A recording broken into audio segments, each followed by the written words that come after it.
គិតថាចង់បែមិនអាចនឹងនៅបន្តវណ្ណងស្នេហ៍នៅតែរីរាំងស្នេហ៍មូមិចលេងភ្លើង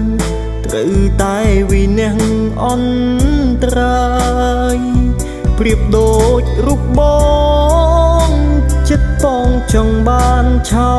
មឆាយយកមកឋានៈធ្នមក្បែរកាយតែស្ដាយបានត្រឹមតែគិតគ្រួសារបងក្រវណ្ណៈទេសកលតូចទាបរស់នៅក្នុងខ្ទមចង់អៀត